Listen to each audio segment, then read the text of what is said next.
Welcome to the vlog. Good morning, good afternoon, good evening, or whatever it is where you are. So at the moment we're on a CS, which is a certificated site, part of the Camping and Caravanning Club network. This CS is in Essex, not far from Stansted Airport, just to give you a sort of a approximation of where we are. Now this is called Little Henham Farm in Little Henham.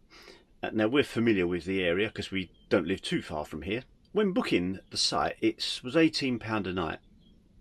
So we booked it, and when we was on the phone to them, they said, actually, it's not 18, it's £25 a night now, including electricity, because of the cost of electricity and the time of year. Which, you can't really argue that. But it wasn't as, it wasn't as listed in there. Also, I'm pretty sure it said it was 16 amp, and actually it's 10 amp. Now, part of this, the reason for this vlog really is to let you know where we are and show you a bit of the site, although as you will know if you've been on a CL or a CS, then there's not a great deal to see from the site. As you can see behind me, we're on hard standings and there's the farm just there, surrounded by countryside, which is great. All sorts of wildlife we're seeing at the moment, which is exactly what you want. However, we would prefer it to be a bit warmer. But then if you go caravanning in March, what do you expect? On the subject of being warm, so 10 amp 10 amp hookup. We're not normally on, or not very often are we on 10 amp hookup, not in the winter anyway. So there are a few things to be wary of if you're thinking of doing this. I mean, being on a 10 amp hookup in basically winter. So this caravan has outer heating, and we've currently got it on 1 kilowatt. Now we have it, the heating set to 21 degrees. It's about 5 degrees outside. Now if you keep it, and it's okay during the day, but in the evening when it starts getting dark and it gets a bit cooler outside, we don't think 1 kilowatt can keep it as warm as we like it at around about 21. Let's explain some of the issues. So the issues are 10 amp. In fact, if I show you the Swift control panel here, so we've obviously, as you see here, we've got Swift command. This is the outer heating controller. See, I've got outer heating on 21 degrees and it is 22 degrees in here, so that's no problem at all. So the heating won't currently be on. You can see we're using 0.9 of an amp, and I've set the limit there. The Swift command allows you to set a limit of 10 amp, which is what we're on. So it will try its best to not go over 10 amps. Now the reason you don't want it to go over 10 amp is that you don't want the electrics cutting out and having to go over to the farmhouse and ask them to reset. So what I'll do here, if I just up the heating a bit so that the heating kicks on, 22 degrees, so that should kick on in a sec. So let's watch. So there you go, right up to 5.6 amp, 5.7. Now I've seen that go up to 6.4 earlier, and you can hear the heating. Well, I can hear the heating's kicked on. Let's go back down to Save the Planet, 21 degrees. So there you go, it goes back to... Now a couple of things I wanted to mention, because to be honest, 10 amp for us is a relatively new thing. Normally you're on 16 amp, so nothing's a problem on 16 amp particularly. The challenges that 10 amp give you are basically not having a lot of things on at the same time. So last night, well, when we first got here, the heating was on, electricity, then we had it on 1 kilowatt, and we came in and boiled the kettle for a cup of tea after we set up and tripped the electrics. Now I hadn't got the 10 amp limit set, so we got that sorted out, and then when I came back in, I set the 10 amp limit and put the heating onto gas. We could then boil the kettle. Since then what we've been doing is, on 1 kilowatt, when the heating's on, we heat the hot water for a cup of tea on the hob. It's just like Victorian days.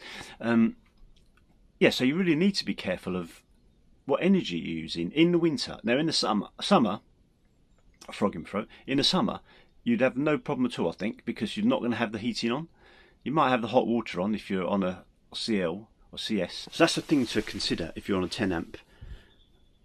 It sounds obvious, but not everybody understands, me included, how many amps like the Kettle. Now I know I've asked several times and people have given me a calculation, but to be honest, when you've been travelling, you're on site, you set up, and the last thing on your mind is that it's a 10 amp hookup. So you go in, put all the things on you normally will on, and pop, it goes. So thing to remember, if you have Swift Command, as we've got here, set the limit to 10 amp, and then now I knew the feature was there, but I didn't actually know what it did. What it does, and what it did yesterday, is to test it, I put it on 10 amp limit, and then we went above 10 amps. What it does, what it did for us anyway, first thing it did was switched off the heating. So I guess it hunts the system, sees what's using the most amps, and turns that off, which is, I think, fair enough if it's going to be able to do it to prevent you from tripping the electrics on site. So it's a really nice CS. The weather, like I say, isn't brilliant, but if I just take you outside and have a look. Yeah. So out of the caravan, so as you can see, surrounded by countryside, which is great. There are electric pylons there, but they're quite a way away. I think Stansted Airport's that way because we can hear. So it's a farm over there, and they're the hard standing pitches. I think there are grass ones there, but very quiet at the moment. All you can hear is birds. So you can see the dry patch there. We park at the back here. I don't know that they're expecting anyone else this time of year. But I did speak to the owners, and they came over. In fact, the lady that runs it, she came over, sat with us for a while we were chatting. Very nice lady indeed. Said we're very welcome to come back whenever we want, which is great. But they were saying they did have problems a while back with travellers. Because we were kind of discussing. Let's go back in. Hang on, it's chilly out there. So we were discussing about the CS system and the kind of type of person that uses CLs, and she volunteered the information that they did have problems with travellers. Now, like she said, it's very difficult to vet people when you ring them on the phone. If they're members, there's not a lot you can do. So I always get a little bit anxious that they might think we're travellers, because you just rock up on a CL in this time of year, which is a strange time for people to caravan, I think. Unless of course you're a hardy international caravan vlogger. You know, it's a risk of running a little site, I guess.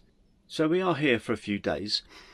Actually, one question I've got, anyone that has outer heating out there? So under the seat I've got a Sargent fuse box or consumer unit, whatever you want to call it, and there's a switch to turn heating and hot water on. Then on the Audi control there's a, hang on, I'll show you again.